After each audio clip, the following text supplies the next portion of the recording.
大家好，今天要跟大家分享的这款玩具呢，是来自官方重新激活套装中的大黄蜂。那这款大黄蜂自发布以来呢，我就一直比较关注，与动画或者是电影造型的大黄蜂比起来呢，这款玩具的整个造型也更加符合我个人的审美。那之所以会现在才选择入手呢，也是因为最近这套玩具的价格呢才趋于缓和，把玩下来之后呢，会感觉有些一言难尽吧。好，那接下来我们一起来看一下这款玩具的具体表现。玩具到手的第一感觉就是与玩具峰会上的颜色呢会有很大的色差。那玩具本体的颜色呢会比现在屏幕前看到的颜色显得更加的暗沉，黄色部分呢更加接近于土黄色。玩具在人形比例方面控制的还是比较不错，即使是背包的收纳看上去也是比较干净整洁，没有拖泥带水的迹象。人形的空洞主要集中在小手臂后方以及大腿内侧，但是好在武器是可以收纳在小手臂后方，一来是可以弥补空洞对美观的影响，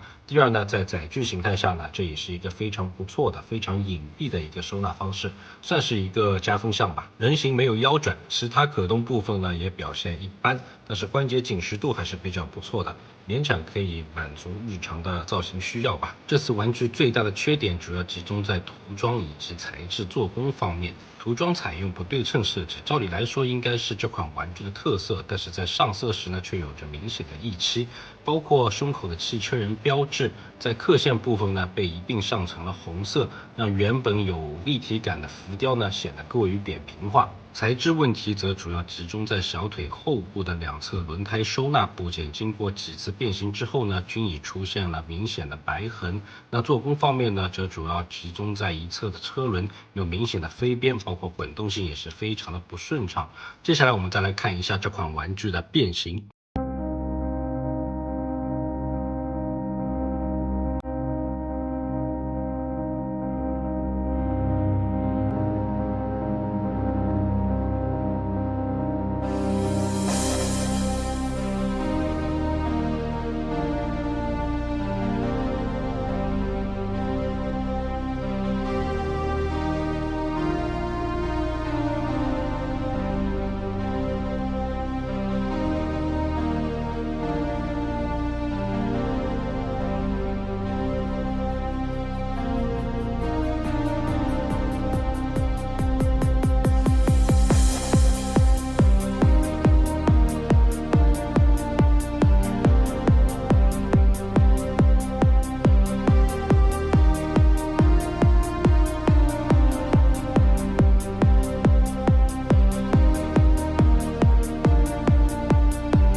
载具是一辆比较有特色的越野车，整辆车的变形过程十分流畅。比较有意思的就是手臂后方的武器，在不拆除的情况下可以一同参与变形。变形完成之后，两把武器是可以非常好的隐藏在车的底部。整辆车对人形部件的包覆做的也是非常的不错，几乎看不到有任何人形部件的暴露。原本人形有溢漆的部件也一并被收纳了起来，所以整辆车的漆面看起来也比人形要显得更加的细致一些，特别是尾部的汽车人标志，可以看到同样是浮雕的状态，在刻线的部分呢没有被一并的上层红色，所以它整个质感呢会要比前面的汽车人标志呢来得更加的好。不足的地方呢就是前面提到过的这一颗轮胎。它不仅有飞边的问题，同样也是滚动性非常的堪忧，所以这辆车呢是没有办法完成流畅的推车，相当的遗憾啊。总的来说，这款玩具的造型以及变形设计，我个人觉得还是非常的不错。但是这款玩具又有着与官方身份完全不相符的拉胯做工，实在是让人一言难尽啊。好，那今天的节目呢就到此这边。如果喜欢我节目的话，请记得点赞、关注，下期再见。